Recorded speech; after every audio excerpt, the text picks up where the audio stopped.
Welcome to Shakespeare FC, The Words, a 5-minute journey into the individual bits of language that were forged, fletched, hewn, and hammered, and sometimes crowbarred, into existence by our brilliant and witty Warwickshirean wordsmith, or, as you become more familiar, Uncle Will. I'm your host, Kari Marshall. Today, 2 differing tales of ambition and disillusionment.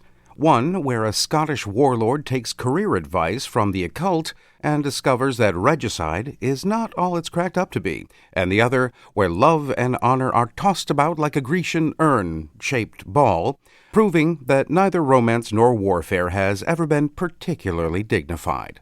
Both Uncle Will's Macbeth and Troilus and Cressida revel in the grim inevitability of human folly. One with a man who murders his way to a throne only to find paranoia a rather strange bedfellow. More on that in Series 2, Episode 4. The other with lovers and warriors who prove that, whether in love or war, nobody comes out looking particularly heroic. So what do these tales share? One, a taut supernatural thriller about vaulting ambition and regicide. The other, a meandering satirical study of young love, seemingly endless war and weariness. To find out, we must delve beneath the surface, pick through Troilus and Cressida's 3,486 lines and Macbeth's 17,121 words to find what we are looking for. With enough work, what comes to light is the first use of the term exposure.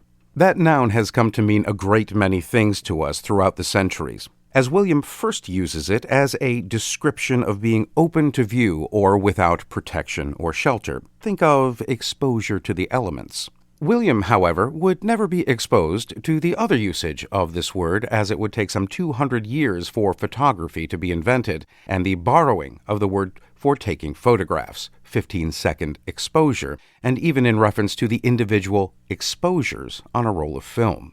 But we digress. In Act 1, Scene 3 of Troilus and Cressida, the siege of Troy, yes, that one, has been raging for 7 years. King Agamemnon, his Greek commander Ulysses, yes, that one too, and an old Greek lord, Nestor, are having a little whinge session. At its heart is how Achilles, yes again, and Ajax, no, not your kitchen cleaner, are loafing about and making fun of the upper echelons of the Greek army. Makes factious feasts, rails on our state of war, bold as an oracle, and sets Thersites, a slave whose gall coins slanders like a mint, to match us in comparisons with dirt, to weaken and discredit our exposure, how rank soever rounded in with danger. And speaking of danger, William uses the term following the murder of King Duncan. After Macbeth and Lady M have made a pincushion out of Duncan, the alarm is raised in the morning. Macbeth feigns surprise and horror, which is followed by an Oscar-worthy performance by Lady Macbeth, who faints to the floor, leading Macker's Bestie Banquo to suggest that after they have all gathered themselves, they should reconvene to have a brainstorming session about what to do next. Look to the lady! And when we have our naked frailties hid that suffer in exposure, let us meet and question this most bloody piece of work to know it further.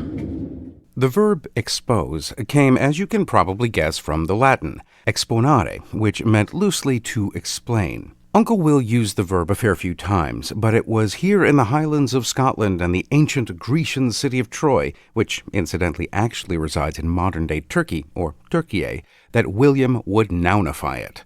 Now, aside from the photographic usage, which is now almost archaic due to digital cameras and smartphones, exposure does seem to have a slightly negative connotation for us. Without going into details, I think you know what I mean. We wouldn't want to be indecent, after all. Well, alas and alack, my friends, that is all we have time for. Join us again next time for another hopefully informative journey into the mind of Uncle William. I'm Kari Marshall. Farewell until next time. Shakespeare Full Circle is a production of WGTE Public Media and is sponsored in part by the generous support of the Cowie Family Charitable Trust and Michelle and Kelvin McElwain. All previous episodes are available at wgte.org/sfc and wherever you get your podcasts.